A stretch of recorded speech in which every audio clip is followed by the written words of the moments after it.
बड़े बड़े वैरागी, बड़े बड़े मनीषी, बड़े बड़े भगवत प्राप्त महापुरुष भी जब उनके प्रिय जाते हैं तो महाराज नेत्रों से प्रेमाश्रुओं की धारा प्रवाहित होने लगती है। महाराज यह शाश्वत सत्य है, जिसका आना हुआ है वह जाएगा ही, लेकिन फिर भी महाराज दशरथ जी के जैसी जाने की बात सुनी राघवेंद्र सरकार रोदन करने लगे, नेत्रों से प्रेमाश्रुओं की धारा प्रवाहित होने लगी। महाराज सारी चर्चाएं हुई, बाद में श्री जनक जी महाराज का शुभागमन हुआ। जनक जी महाराज ने भी खूब समझाया, नहीं बात समझ में आई। महाराज अंत में श्री भरत जी महाराज ने कहा, ठीक है नाथ, आपकी जो इच्छा हो वही करिए। जेहि विधि प्रभु प्रसन्न मन होए, करुणा सागर की जिय सोई। नाथ आपकी जैसी प्रसन्नता हो वैसे आप कार्य को करें। महाराज बड़ी लंबी चर्चा हुई है, लौटे हैं भगवान के पादुका को लेकर के। बाद में तुलसी बाबा ने जयंत जी के चरित्र की चर्चा की है। भगवती सीता जी का अनसुईया जी से मिलन हुआ है। महाराज अनसुईया हमारे यहाँ सती नारी हुई हैं, पतिव्रता हुई हैं। हमारी भारतीय संस्कृति, भारतीय परंपरा संस्कृति के बल पर ही जीवित है। भारत समग्र जगत में जगतगुरु के पद पर आसीन था, उसके मूल में सिर्फ और सिर्फ भारतीय संस्कृति ही थी। यहाँ की मर्यादा समग्र जगत में कहीं देखने को नहीं मिलती। हाँ? महाराज विडंबना है, लेकिन आज देश समाज और राष्ट्र की पाश्चात्य सभ्यता और संस्कृति इस प्रकार से हमारे परिवार पर हावी हो गया है। देख करके बहुत रोना आता है। क्या स्थिति हो रही हमारे समाज के। हम स्वामी विवेकानंद जी महाराज के हमारे पूर्वज स्वामी विवेकानंद जी महाराज, करदम जी महाराज, कृष्ण जी महाराज, याज्ञवल्क्य जी के संतान हम, बावजूद इसके देश समाज राष्ट्र की यह दुर्दशा। जब निर्भया जैसे कांड घटते हैं देश में, हृदय विदीर्ण होता है, स्तब्ध हो जाती है भारतीय जनमानस। क्या ये वही भारतवर्ष है जहाँ पर महाराज भावी को माँ की दृष्टि से, किसी भी बहन बेटी को बहन की दृष्टि से मातृवत सिखाया ही जाता है। मातृवत परदारेशो परद्रव्येषु लोष्टवत आत्मवत सर्वभूतेषु यह पश्यति सह पंडितः। पंडित का अभिप्राय सिर्फ ब्राह्मण से ही नहीं है। पंडित मतलब ज्ञानी। कहते ना महाराज, वो तो हमारे घर में बहुत बड़ा पंडित आया है, हमारा बेटा बहुत बड़ा पंडित है। किसी भी बिरादरी से हो, बेटा पंडित। क्यों? पंडित मतलब ज्ञानी। महाराज पहले हम बड़े भाव से गाँव से कहते थे, मातृवत परदारेशो परद्रव्येषु लोष्टवत। दूसरी के माँ को माँ समझो, दूसरे के पुत्री को अपनी बहन समझो। और जो भी पुरुष वर्ग हैं उनको समभाव में देखो, ये सब हमारे ही हैं। यह पश्यति सह पंडितः। स्थितियाँ बदल गईं, निर्भया कांड हमारे देश में होने लगा और हम कहने लगे हमारा भारतवर्ष विकास की ओर अग्रसर हो रहा है। हमारा भारतवर्ष विकास की ओर अग्रसर हो रहा है। महाराज, कलयुग ये कैसी उल्टी गंगा बहा रहा है। कल भी थी एक सीता, आज भी है एक सीता, गलियों में आज लक्ष्मण सीता चुरा रहा है। कलयुग ये कैसी उल्टी गंगा बहा रहा है। बहनों से जाके कह दो वो खुद को बचाए रखें, पापी भी अपने हाथ में राखी बंधा रहा है। मजदूर के वो बच्चे रोटी को तरस रहे हैं, वह सेठ जी का कुत्ता बिस्किट चबा रहा है। किस मुख से हम कहेंगे कि मेरा भारत महान है। भारत का एक बच्चा रिक्शा चला रहा है। कलयुग ये कैसी उल्टी गंगा बहा रहा है। किस मुख से हम कहेंगे कि मेरा भारत महान है। भारत का एक बच्चा रिक्शा चला रहा है। स्वामी विवेकानंद जी महाराज शिकागो गए। महाराज भगवत प्राप्त महापुरुष थे स्वामी विवेकानंद जी महाराज। रामकृष्ण परमहंस के श्रेष्ठ शिष्य थे। विवेकानंद जी के 3 दिन के व्याख्यान में लोग बहुत प्रभावित हुए। युवा सन्यासी महाराज शिकागो के जो राजा थे, उनकी जो राजकुमारी थे, उनके व्याख्यान को सुन करके उन पर आसक्त हो गई। स्वामी विवेकानंद के व्याख्यान को सुनकर उन पर आसक्त हो गए। महाराज विवेकानंद जी ने अंतिम दिन भाषण में कहा, अपने व्याख्यान में कहा, भैया किसी को किसी बात की हमारे प्रवचन में शंका हो रही हो तो कृपया हमारे निवास स्थल पर फलाने स्थान पर फलाने कक्ष में फलाने इतने से इतने बजे तक आप आए। लोगों की भीड़ लग गई। महाराज उसी मध्य में वहाँ के राजा की पुत्री राजकुमारी भी आई। लोगों ने कहा, महाराज राजकुमारी आपसे मिलना चाहती हैं। अच्छा, राजकुमारी मिलना चाहती हैं? बोले हाँ। बोले जाओ ले आओ। राजकुमारी जी ने कहा, नहीं, अकेले कक्ष में मिलना चाहते हैं। विवेकानंद जी ने कहा, ठीक है। सब लोगों को बाहर कर दिया, अकेले में मिल लेंगे, क्या परेशानी है। महाराज कक्ष में बंद हो गए। कक्ष में आए। राजकुमारी ने कक्ष बंद कर लिया। बाहर खड़े लोगों ने कहा, आज लगता है स्वामी जी का जो जीवन है अब पतन के मार्ग पर अग्रसर हो जाएगा, विनाश के मार्ग पर चल पड़ेंगे। महाराज राजकुमारी ने प्रणाम निवेदित किया स्वामी विवेकानंद जी को। पूछा विवेकानंद जी ने, कैसे आना हुआ? बोले, नाथ आपकी कथा बहुत अच्छी है। बोले, धन्यवाद। आपकी कथा बहुत प्यारी है। बोले, धन्यवाद। बोले, आपसे कुछ कामना थी। बोले, क्या?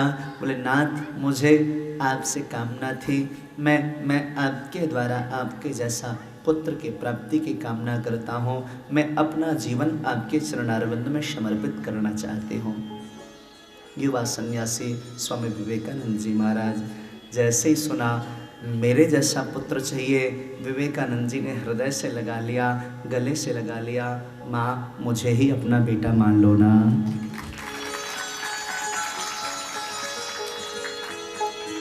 मुझे अपना पुत्र मान लो ना।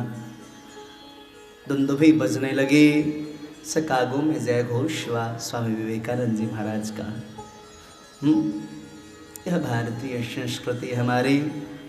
महाराज भगवती परम्बा जानकी जी को अनुसुईया जी ने सुंदर उपदेश किया है, नारी का जीवन कैसा हो।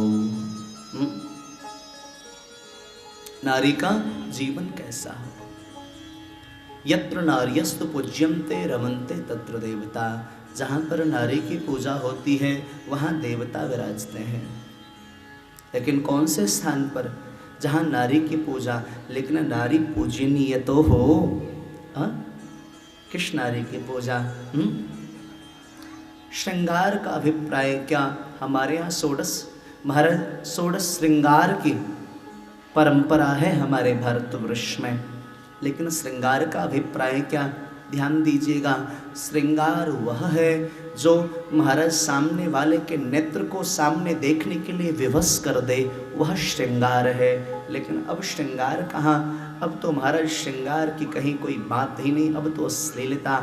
आज की जो स्थिति है महाराज, सामने व्यक्ति देखे तो अपनी निगाहों को झुका ले, महाराज निगाहों को झुकाने के लिए जीभ विवश हो जाए, वह श्रृंगार नहीं, वह तो अश्लीलता है, वह तो महाराज समाज को विनाश की स्थिति प्रदान करने वाली स्थिति है। सती अनुसुईया जी ने खूब सुंदर संवाद किया। नारी नहीं है सपना, नारी नहीं कहानी, नारी की गोद में ही पलती है जिंदगानी। नारी है घर की लक्ष्मी, सिंदूर बन के दमके, मौका पड़े तो चूड़ियाँ तलवार बन के खनके, मौका पड़े तो चूड़ियाँ तलवार बन के खनके। कौन नहीं जानता झांसी की रानी लक्ष्मीबाई जी को? खूब लड़ी मर्दानी, वह तो झांसी वाली रानी थी। हमारे यहाँ की मदालसा गार्गी, क्या कहना साहब, सुंदर उपदेश किया है महाराज। श्री तीक्ष्ण जी के प्रेम की चर्चा की है और भगवान ने पंचवटी पर निवास किया है।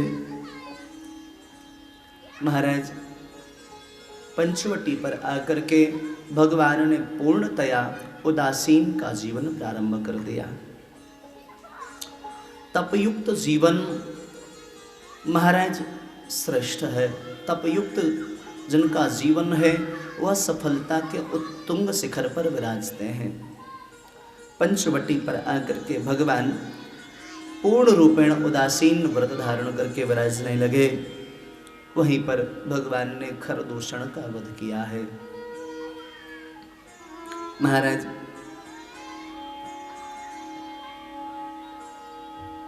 वहीं खरदूषण का वध किया। पंचवटी में विराज रहे थे, वहीं पर शूर्पणखा का आना हुआ। भगवान के स्वरूप को देखा, भगवान के स्वरूप को देख करके आसक्त हो गई। हाँ, भगवान बड़े प्यारे लग रहे थे ना। हाँ, भगवान के स्वरूप को देख करके उन पर आसक्त हो गई। भगवान को प्रणाम निवेदित किया और निवेदन किया, महाराज कुछ कहना चाहती हूँ। भगवान ने कहा क्या कहना चाहती हो? तो शूर्पणखा ने कहा है मौसम पुरुष नमो सम नारी, यह संयोग विधि रचाई। सम पुरुष नमो सम नारी, यह संयोग विधि रचाई। सम पुरुष नमो सम नारी, यह संयोग विधि रचाई। तुम सब पुरुष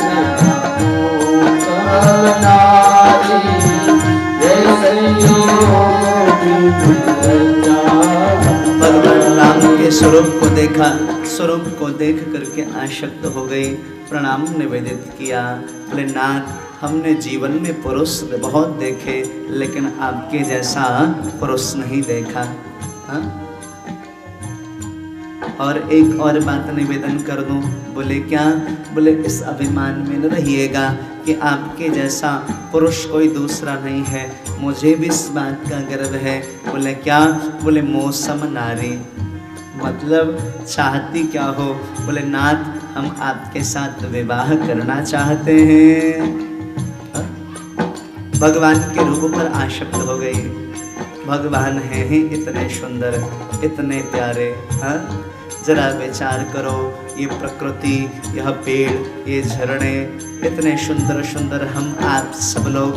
हाँ, जब हम आप और यह प्रकृति इतनी सुंदर है, तो हमें आपको और इस प्रकृति को बनाने वाला परमात्मा कितना सुंदर होगा।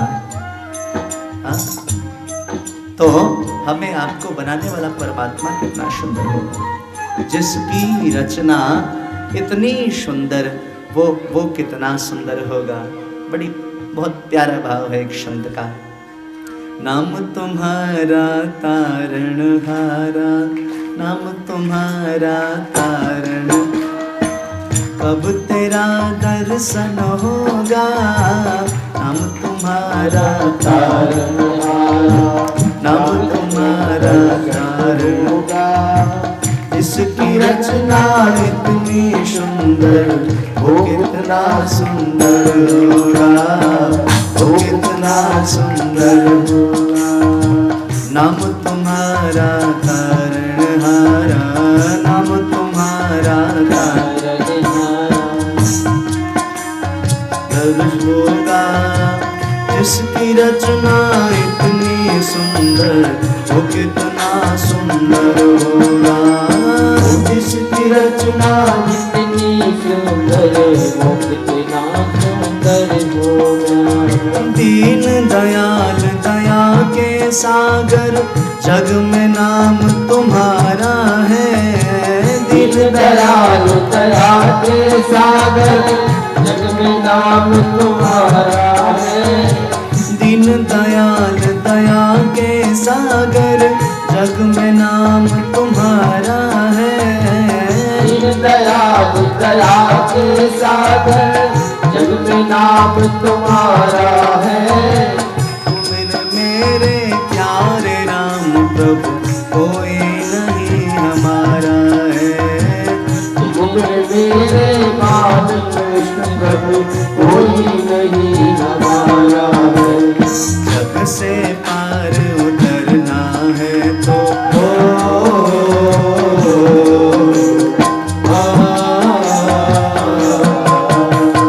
जग से पार उतरना है तो सहारा तेरा लेना होगा, जिसकी रचना इतनी सुंदर, वो कितना सुंदर होगा।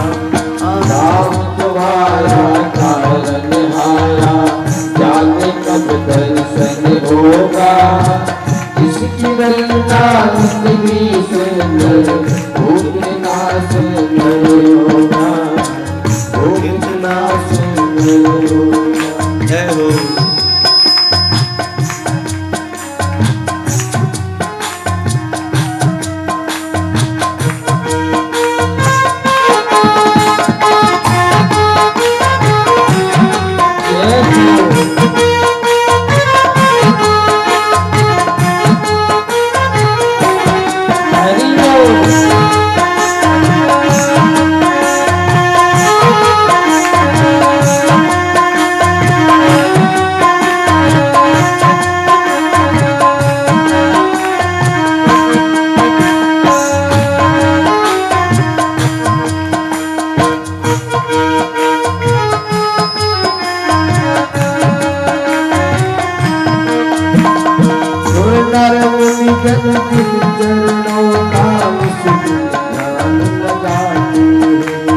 सुर नर मुनि जन जिस चरणों का निश दिन ध्यान लगाते हैं। सुर नर मुनि जन जिन चरणों का निश दिन ध्यान लगाते हैं। सुर नर मुनि जन जिन चरणों का निश दिन ध्यान लगाते हैं।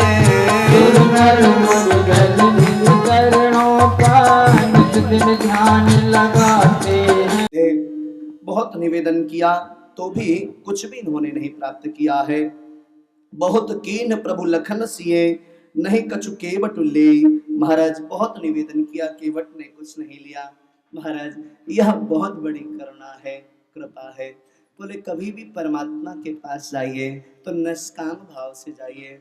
कुछ कामना करेंगे तो फिर महाराज वो भक्ति जो है वह प्रकार नहीं होगी। भक्ति दो प्रकार की है, सकाम और निष्काम। सकाम भक्ति क्या? बोले मैंने कथा श्रवण करी, इसके बदले फला फला फला चीज मिल जाए, यह सकाम भक्ति हो गई। निष्काम भक्ति क्या? बोले महाराज कथा श्रवण की। बोले क्यों? बोले आपकी प्रसन्नता के लिए। अब यह कह दोगे तो भगवान अब दिन रात इंतजार में रहेंगे, इसको किस वस्तु की पता नहीं कब क्या जरूरत पड़ जावे। महाराज भगवत प्राप्ति के दो प्रधान मार्ग हैं, ज्ञान मार्ग और भक्ति मार्ग। ज्ञान का जो मार्ग है वह बंदर के बच्चे के समान है, और भक्ति का जो मार्ग है वह बिल्ली के बच्चे के समान है। आपने देखा होगा ज्ञान मार्ग में बंदर के बच्चों को महाराज बंदरिया जो होती है उसका बच्चा उसके उदर से लटका होता है, पेट को पकड़ के लटका रहता है। उस अवस्था में बंदरिया यदि एक डाल से दूसरे डाल में छलांग लगावे और उस अवस्था में यदि उस बच्चे का हाथ छूट जावे, जरा विचार करिए, और वह गिर के मर जावे तो दोष किसका? बंदरिया का अथवा बच्चे का? बताइए दोष किसका? बंदर का? नहीं नहीं, बच्चे का। बंदरिया ने तो पकड़ा ही नहीं था, बच्चे ने पकड़ा था। अगर गिर गया मर गया तो दोष उसका। और भक्ति महाराज दूसरा मार्ग है बिल्ली का। महाराज बिल्ली की भक्ति ज्ञान का मार्ग जो है वो बंदर के बच्चे के समान है। अगर वहां बच्चा गिर जाए तो दोष बंदर का नहीं बच्चे का। और भक्ति मार्ग जो है वह बिल्ली के बच्चे के समान है। जिस दांत से बिल्ली महाराज चूहों को खाती है, न जाने क्या क्या खाती है, उसी मुख से उसी दांत से अपने बच्चे को उठा करके दूसरे स्थान पे ले जा करके रखती है। उस अवस्था में यदि दांत लग जावे बच्चे को और बालक मर जावे तो दोष किसका जी? जोर से बोलिए ना। क्यों? क्योंकि यहाँ पर बच्चे ने मां को नहीं पकड़ा, मां ने बच्चे को पकड़ा है। बोले ज्ञान मार्ग कैसा? बोले बंदर के बच्चे के समान। अगर रास्ते में कहीं गिर गए तो भगवान का कोई दोष नहीं, और भक्ति मार्ग में कहीं अपराध भी हो गया तो भगवान फिर से उठाएंगे, धोएंगे, पोछेंगे और फिर अपने चरणारविंद में। महाराज प्रहलाद जी ने जो परमात्मा को अपने भक्ति के बल पर प्रकट किया, स्तुति कर रहे थे ब्रह्मादयो मणिगण मुनियो तो शुद्धा सत्वैकतान मतयो वचसां प्रवाहै, तो भगवान ने तुरंत गोद में लिया प्रहलाद जी को, और प्रहलाद जी को गोद में लेकर के जिह्वा निकाल करके प्रहलाद जी को चाटने लगे। भगवान नृसिंह जिह्वा निकाल करके प्रहलाद को चाटने लगे। महाराज प्रश्न हुआ यहाँ पर, आखिर चाट क्यों रहे हैं? बोले मानव परमात्मा ने मन में विचार किया हो। बोले ये तो यूं तो सारे विकारों से मुक्त हो गया है, लेकिन फिर भी इसके अंदर थोड़ा बहुत शरीर पर कोई विकार रह गया हो, तो आज मैं उसको जिह्वा से चाट करके साफ करके और इसको आत्मसात कर लेना चाहता हूं। जैसे गाय अपने बछड़े को जन्म देने के बाद चाट के साफ करती है, भक्ति मार्ग भी वैसा ही है। अगर जीवन में फिर से कुछ अगर विकार आ जावे तो फिर परमात्मा उसको साफ करते हैं। इसलिए भक्ति मार्ग जो है मातृ मार्ग है, श्रेष्ठ मार्ग है। यहाँ पर तो फिर हमारी चिंता, हमें उनकी चिंता नहीं होती भक्ति मार्ग पर आगे बढ़ने पर, फिर उनको हमारी चिंता होती है यह मार्ग से विलग न जावे, भटक न जावे। भक्ति मार्ग श्रेष्ठ है। महाराज कुछ नहीं मांगा केवट जी ने, भगवान श्री रामचंद्र ने आशीर्वाद प्रदान किया है। निष्काम भाव से प्रेम किया केवट ने। आज उनकी चर्चा चारों ओर चल रही है। कुछ मांग लिया हो तो कौन जानता था। महाराज भगवान गए हैं, बड़ी सुंदर चर्चा है। भगवान वहां से चलते चलते महाराज पैदल चल रहे हैं। यहाँ तक तो श्रृंगबेरपुर तक भगवान रथ में बैठ करके आए थे सुमंत जी के साथ में। लेकिन अब भगवती जानकी लक्ष्मण जी महाराज श्री राघवेंद्र सरकार भूमि पर पैदल पैदल जा रहे हैं। महाराज पृथ्वी अपने आप को धन्य कर रही है। अरे वाह, आज हमारा जीवन कृतकृत्य हो गया, हमारा जीवन धन्य धन्य हो गया। भगवान पैदल चलते चलते प्रयागराज में पहुंचे हैं। भगवान ने प्रयाग में प्रवेश किया है प्रयाग क्या है? बोले तीर्थों के राजा हैं प्रयागराज जी महाराज। हाँ? आप प्रयागराज का जब भी अवसर मिले अवश्य दर्शन करें। क्यों? प्रयाग जी का जब दर्शन करते हैं तो जीवन में भक्ति की वृद्धि होती है। हाँ? प्रयाग संतों की, मनीषियों की, ब्रह्मर्षियों की तपस्थली है। आज के समय में भी महाराज अन्य स्थलों में तो 12 वर्ष में एक बार कुंभ लगा करता है, लेकिन प्रयागराज में प्रतिवर्ष माघ के महीने में इतना बड़ा मेला लगता है, जितना बड़ा अन्य स्थलों पर कुंभ न लगता हो, इतना बड़ा मेला प्रयाग में आज भी भारतवर्ष के सारे संत वहां एकत्रित होते हैं। खूब भागवत कथा, राम कथा खूब चकाचक गाई जाती है। सारे शंकराचार्य, महामंडलेश्वर, मंडलेश्वर, संत महंत सब वहां एकत्रित होते, खूब कथा गाई जाती है। और कैसी कथा? बोली जैसी त्रिवेणी है वैसी ही कथा होती है। भगवती गंगा, यमुना और सरस्वती महाराज अंतर ध्यान होकर के वहां पर बह रही है, त्रिवेणी बह रही है। तो प्रयाग की भूमि पर महाराज जो जिस भाव से जाए उसके उस भाव की तृप्ति होती है। क्यों?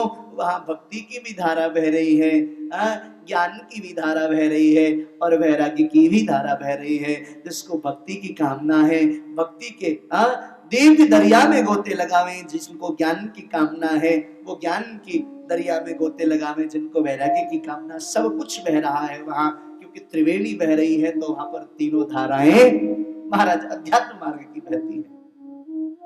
भगवान पहुंचे हैं प्रयाग जी में, जाकर के भगवती गंगा को प्रणाम निवेदित किया। साथ में निषाद राज चल रहे हैं। निषाद जी ने साथ नहीं छोड़ा है, निषाद राज को साथ में चल रहे हैं। महाराज भगवान ने जाकर के दर्शन किया वेणी माधव भगवान का, अक्षय वट का दर्शन किया है, सारे संतों का दर्शन किया। भरद्वाज जी से मुलाकात हुई है।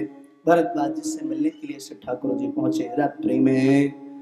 अब कर कृपा देहु पर एहु, अब कर कृपा देहु पर एहु, अब कर कृपा देहु पर एहु, अब कर कृपा देहु पर निज पद सर सिंह सहज सने, निज पद सर सिंह सहज सने। भरद्वाज जी ने प्रणाम निवेदित किया है भगवान को।